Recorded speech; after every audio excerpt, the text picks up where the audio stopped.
مدرسی چوی آبادی دا زما د زړه ارمان دی چې سبق د قرآن وایي دا بچی ملا کزان دی. بسم الله الرحمن الرحیم. تاسو اټول کتونکو ته علم وي زموږ جماعت کې نن ماشاءالله د شپږو ماشومانو ختم قرآن شولو.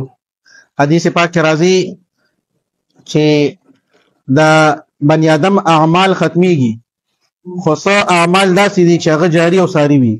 نو هغه کې یو عمل هغه نیک بچی دی چې نیک بچی د چاوي کنه نو دا هغه که وفات هم شي دا هغه اعمال نه ختمیږي. نن ماشاءالله سودیس چې د والدین دواړه په دې دنیا کې نشته خو الله تبارک وتعالی دې ماشوم ته دومره همت ورکو چې دا قرآن یې په ناظره باندې وي او یقینا د والدین که جمدی وي نو د هغې په سترګو کې به نن اوښکې وي د خوشحالۍ اوښکې به وي.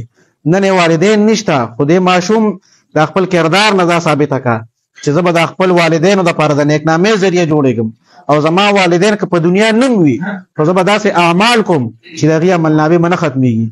نن به د هغې عملنامې ته د نیکو یو غټې غټې ډالۍ تللی وي او انشاءالله العزیز د حفظ شروع کړی دی. یو سپاره په حفظ وکړه انشاءالله العزیز. تاسو ټول ګواه اوسېږئ چې کال راځي یو نیم کال راځي نو سودیس به انشاءالله حفظ هم کړی وي او د خپل والدینو لپاره به نور هم د نیکنامۍ ذریعه جوړېږي.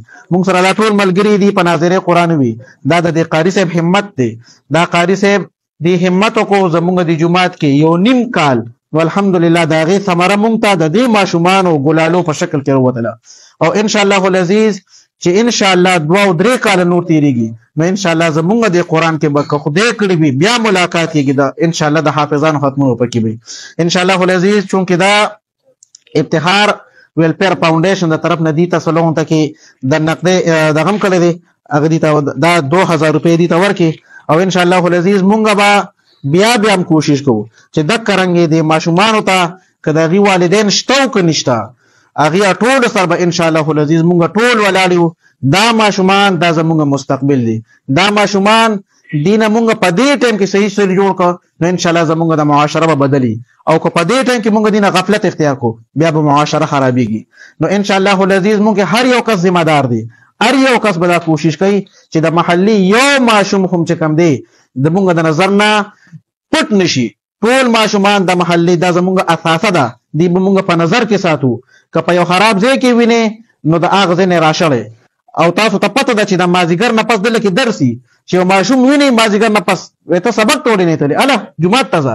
په مونږ هر یو کس باندې لازم دی چې مونږ د محلې د ماشومانو د خپلو بچو په شان خیال وساتو. نو انشاءالله العزیز چې مونږ دغه شان د ماشومانو خیال ساتو نو انشاءالله بیا به زمونږ د محله او د معاشره بدلي.